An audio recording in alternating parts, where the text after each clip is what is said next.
Dear listeners, I have so much to tell you, and I often don't know where to start. It seems the world doesn't want to admit that sometimes we make mistakes, and that sometimes the wrong person gets punished for something they didn't do. Not all of us have been personally affected, but many of us have been impacted by this reality, and I feel like it's my responsibility to share these stories with you and to tell you what I've learned about wrongful convictions. Welcome back to Wrongfully Yours. I'm joined again today by Ron Dalton, exoneree and co-president of Innocence Canada. When we left off, Ron had just been released on bail after spending nearly a decade in prison for a crime he didn't commit, and he was preparing for a retrial. Today, we pick right up where we left off, talking about what it was like to re-enter the world after years of incarceration, the emotional toll of being separated from his children, and the immense legal and personal battle that came with fighting to prove his innocence.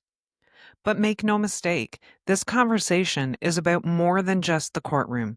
It's about the ripple effects of a wrongful conviction, the pain, the perseverance, and ultimately the purpose that can come from surviving something so profoundly unjust. We'll talk about Ron's acquittal, the public inquiry that followed, and the work he continues to do as co-president of Innocence Canada. And so today, this is a conversation about injustice, resilience, and about what it means to turn unimaginable hardship into lifelong advocacy for something better.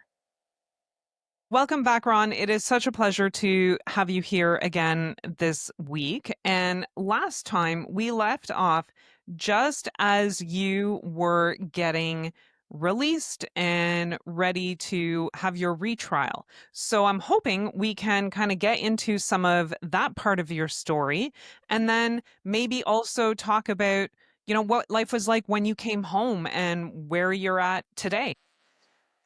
Sure. And all we've talked about really is the legal stuff. There's the whole personal side of it and the family thing and the children and all kinds of things out in the real world that were happening. But when my Yes. conviction was overturned in May of 98, 10 years after my wife had passed away, I was released on bail, still fairly strict conditions, but not as onerous as they had been 10 years earlier. I had no more money to put up for bonds and this type of thing. But I had to split my time between trying to make up for lost time with my family, who were mostly in Prince Edward Island, and spend time with Jerome and other people in Newfoundland getting ready for a retrial. Oh, wow. And, It's a and bit that of a was commute. difficult because I was out of prison, but I wasn't able to take my three children to live with me. Now, by this time, my oldest son is in university in Ontario. My daughter, who was the middle child, I was 6 when her mother died. She had graduated kindergarten that spring, and her mother died in August. She was getting ready to enter grade 1. So she was almost 18 by the time I got out of prison. And apparently there's a lot happens between the age of 6 and 18 when you're a young girl. Oh, Everything, life goes on whether I'm around or not. So there's a lot of things that wrongly convicted people. I don't want to speak on behalf of them all, although I have had the privilege of meeting most of them in this country through the volunteer work I do with the Innocence Canada, and it is quite a privilege for me. Uh, but a lot of the wrongly convicted people have shared with me that they've all felt guilty about something, not for the crime sure. that they were charged or convicted of, but I felt guilty for what my family went through because of me, whether I was the Yes. direct cause or not. Guilty about not being there for your children as they're growing up. And I was blessed that my three children were with my sister and husband. They were in the same small community in Prince Edward Island where my wife's family lived, where my family and siblings lived. So they had lots of community support. And I was able to keep in touch with them on a monthly basis. I would get a visit in prison, which doesn't Okay. seem like much when you're used to living with them every day. But when I looked around at people who never saw their families again after they got arrested or convicted, I realized what a privilege it had been to have bail that first time and spend some time with them and get them settled away.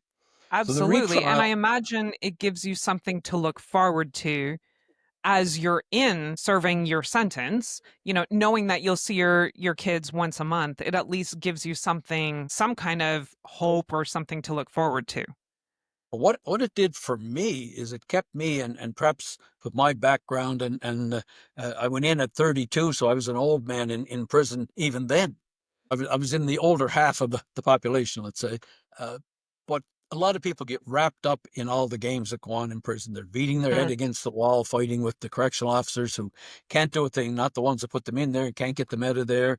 They get involved in the drugs and chasing kids around in there and just get sure. themselves in trouble. I had a focus outside the prison walls to what, because there's lots of BS you got to put up with in jail. But I could put up with that, knowing that if I didn't, it was going to screw up my chances of spending any time with Mm, those children. So I wasn't going to take that from them after losing their mother. They lost most of their father as well. of course. So Yeah. in preparation for the retrial, Jerome was, the Newfoundland saying, is like a dog with a bone. He just wasn't going in with one expert to uh, to argue against the Crown's original pathologist. He went literally around the world.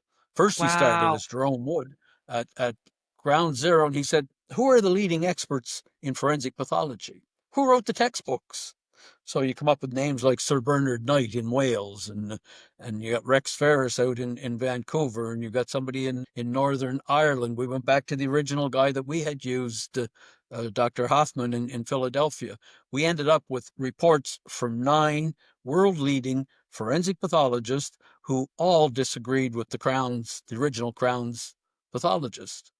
We Wow. also sought reports from experts in emergency medicine, because one of the sad things is when my wife was taken to the hospital on the 15th of August, 1988, with breathing difficulties in small town rural Newfoundland, the emergency room was under the charge of a medical student from Ireland doing a 2 week locum. He was filling in for vacations. He didn't know what to do basically when this young woman, 31 years old, came in having breathing difficulties. The ambulance attendants told me they had a pulse at the hospital. I was doing CPR while I was waiting for the ambulance, and I could see her chest rise as I blew into her, so I knew it wasn't a complete obstruction. This poor young guy, and I always felt bad for him, literally didn't know what to do. He had never intubated or put a breathing tube in a live patient before.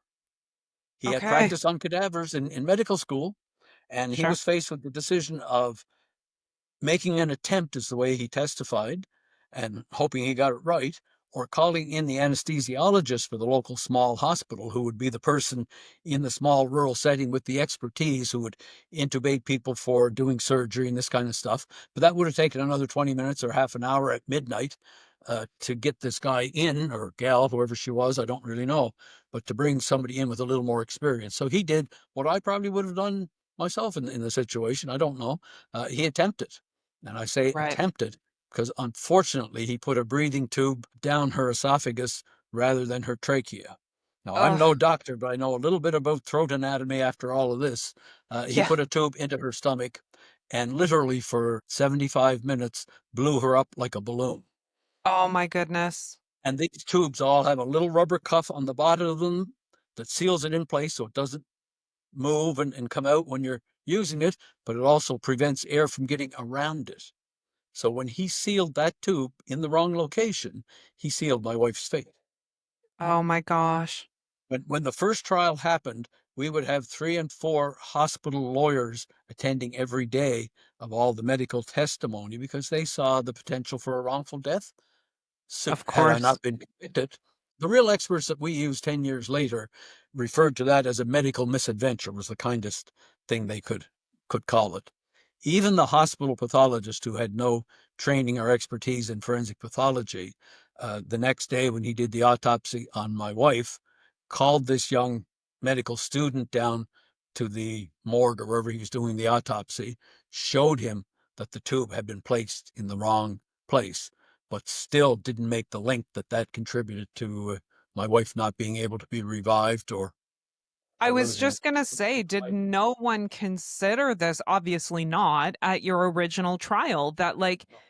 this is a huge deal. Like, how could this never have been considered by anyone? Well, you have to look at the characters, the players, the roles that were involved. We just didn't have people with the expertise or the knowledge to do that, which is all the more Ah, reason that they should have had a second opinion, one good qualified second opinion. The truth will yes, always stand up to questioning. So if they had taken yes. the first guy's report and said, send that to somebody that knows what they're talking about, make sure we're on solid ground here, that probably would have prevented everything from happening. That is But not only did we unbelievable. get 9 forensic pathologists then to say that there was no homicide here, it was an accidental cause of death, we called in a couple of emergency room experts as well to explain away the medical misadventure. Now, Sure. we also did in Mr. Kennedy's own inimitable way. He said to me one day before the retrial started, he said, "You know what we should do?" He said, "We should give the Crown all of these 9 forensic opinions and the couple emergency room opinions that we have, and ask them if they really want to do this." He said, "Normally the defense does not disclose their evidence to the Crown before Sure. it's time during the Yep. trial. You want to Yeah, do it don't they show that your hand. don't show your hand, basically." And we said, sure, but we're not afraid of anything. And we gave it all to them. And they pondered it for a couple of weeks and they come back and said, no, they still want it to go to trial. Now, Wow. we suspected, and I don't want to speak for the Crown, certainly, but we suspected that part of their considerations was they recognized that after 10 years in, there might be a significant financial liability if they admitted that they were wrong in the first Ah, place.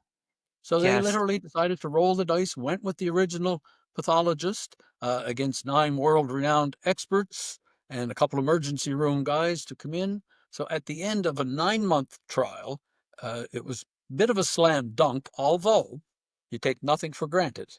My sister Exactly. still gave Jerome Kennedy her contact information the day the jury was coming back, just in case. We once burned, twice shy. Absolutely. But as it happened, 9 months in, on the 20th of June, I think it was, in the year 2000 now, almost 12 full years since my wife had passed away, they come Wow. back and they acquitted me. And they did that on a Saturday. The jury had been out for a couple of days. They had 9 months worth of evidence to go through, so it took them a while.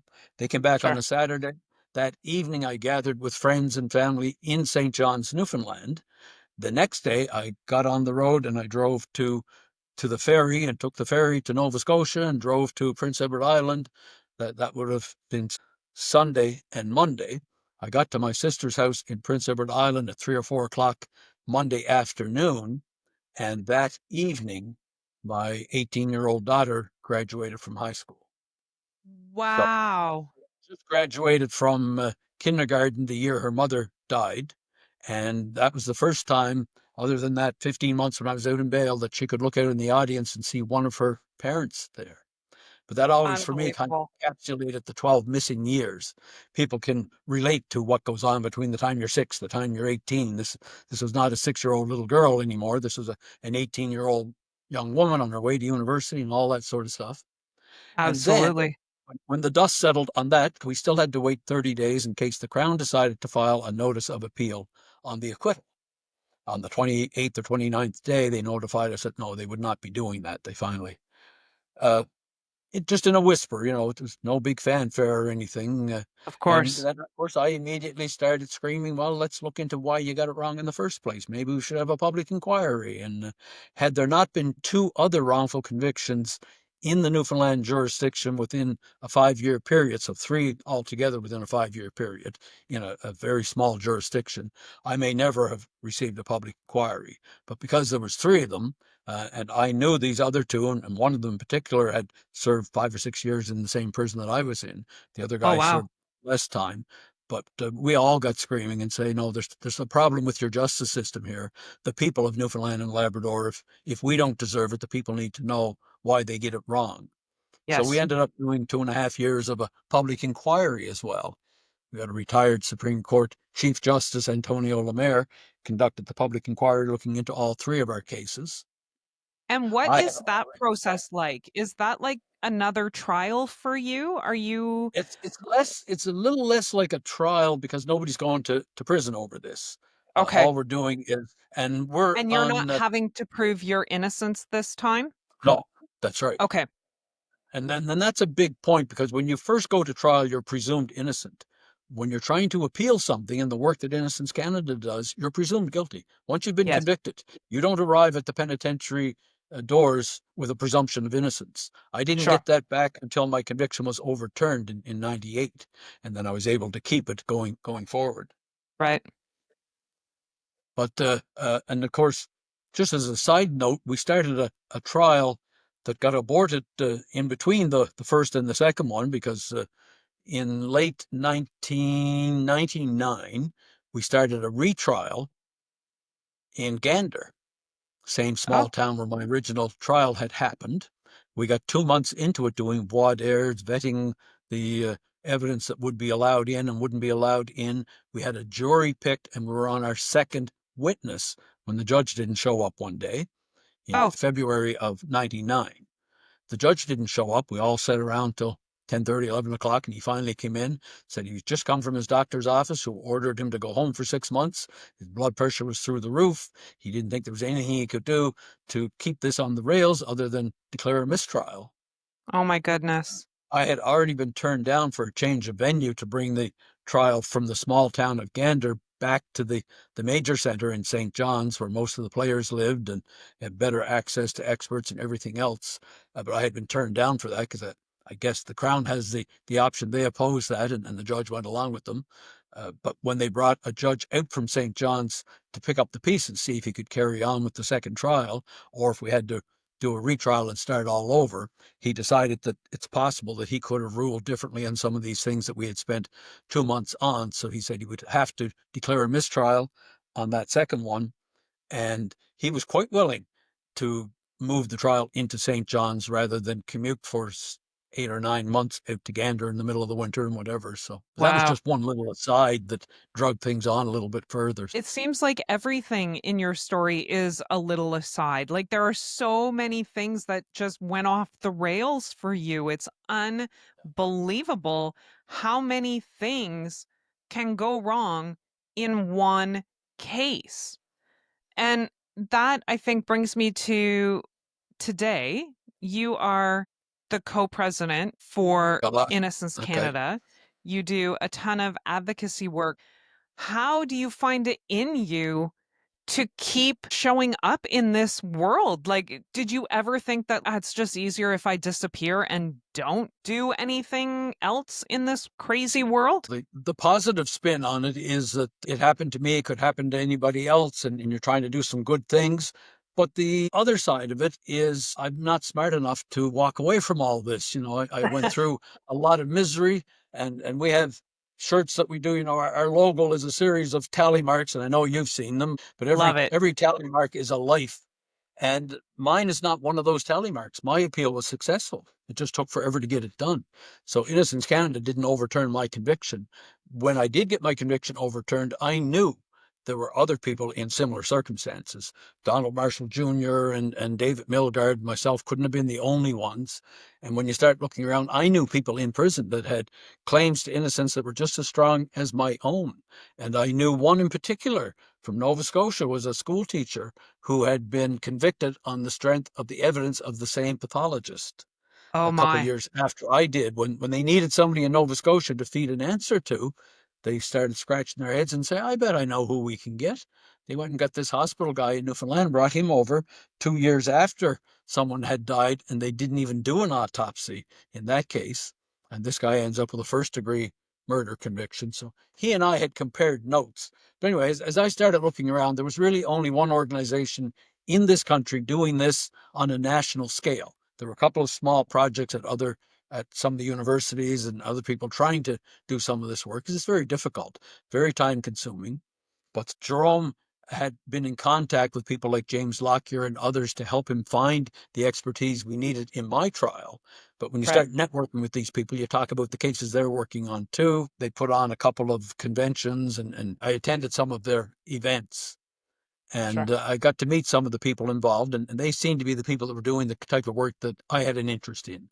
Now, I was still involved. I had 7 years after my acquittal of civil proceedings, trying to get some uh, recompense for what myself and my family had been through. 2.5 of that was a public inquiry that we went through, and I was there every day for that. And So I was still up to my eyeballs in things that I could have walked away from. And I'd sometimes say I didn't have the sense to do that, but it was also not in me to walk away from that. I had gone through too much. My family had gone through too much, and I wasn't about to let them off the hook.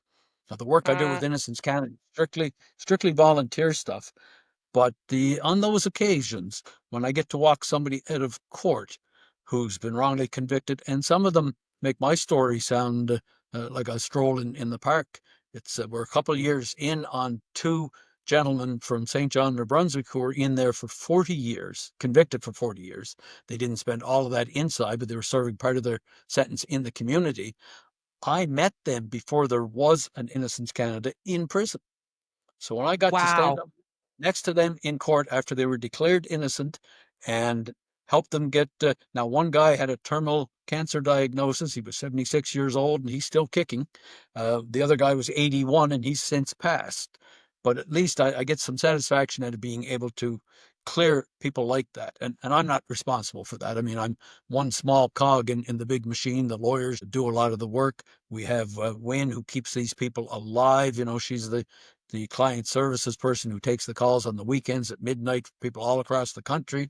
She's a nonstop dynamo and one of the founders of the organization. She's been doing this work for 33 years. But when I And my got to see personal hero. people doing good work, and I still volunteer because I think I can make a difference sometimes. I don't know if And I would have the stomach to do it full time. I still have a lot of years to make up with my family. Now, that sure. little 6-year-old girl has a 16-year-old son of her own and two other kids. And, I've been able to catch up in a lot of ways on that front. After I got out, after I was acquitted, I remarried. So my wife and I are retired these days, so I spend time in Newfoundland. I still do some part-time work over there.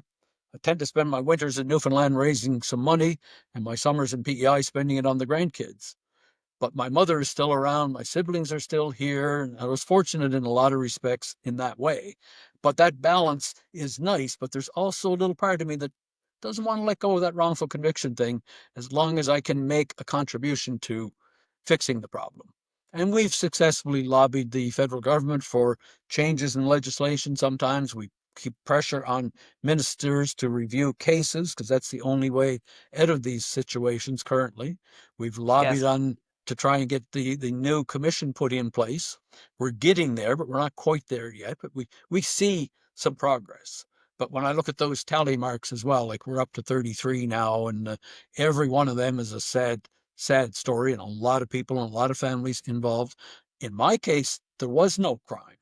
And in several other cases, and we had a whole series of forensic pathology cases in Ontario, pediatric cases where there was no crime either. And a lot of people served twice as much time as I did for some of those cases.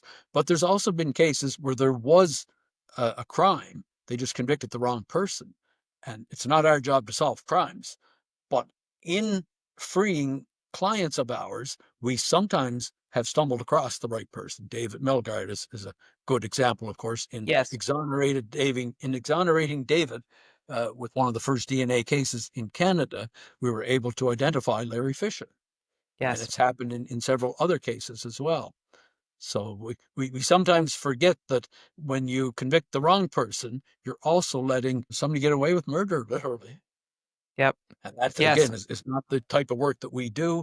We've been invited to participate in some training that the National Parole Board is doing for employees and future employees, and they've asked us to do a presentation. Not that we're That's going to incredible. change the National Parole Board, but when we go in front of the National Parole Board on behalf of clients these days, or when Mr. Lockyer or Mr. Kennedy or other lawyers, our own staff lawyers, go into court and say they're from Innocence Canada, they're recognized now.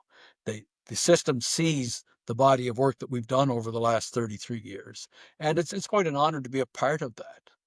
That is amazing. And that is such a good sign, hopefully, for things to come. That people are starting to acknowledge this reality because for the longest time it was a dirty little secret. It was a hidden little secret. Nobody talked about it. And to have the organization's name recognized and respected is, I think, more than anybody could have asked for 33 years ago when it was founded. But I see that we are at time once again, and I want to thank you so much for taking the time to have this conversation with me because I think it was absolutely enlightening, yet infuriating at times, I must say. And, to have you share it with such honesty and candor is so appreciated.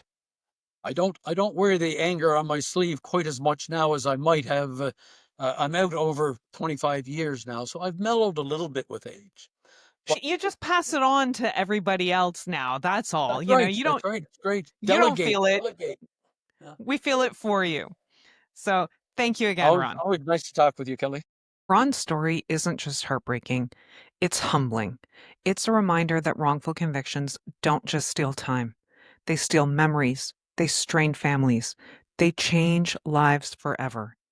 And yet, through it all, Ron has continued to show up, not just for himself, but for others who are still waiting to be heard. He's used his experience to advocate for systemic change, to support fellow exonerees, and to push for a justice system that truly serves justice. What stands out most about Ron is the quiet determination he brings to this work. He doesn't speak with bitterness, he speaks with purpose. And maybe that's what makes his story all the more powerful. And while today's letter may have piqued your interest, this is only part of the story. There's still so much more to tell. The effects of wrongful convictions are far reaching. They touch us all. I'll write to you again soon as I continue my conversations with those whose lives have been impacted by a wrongful conviction. But until then, I remain wrongfully yours.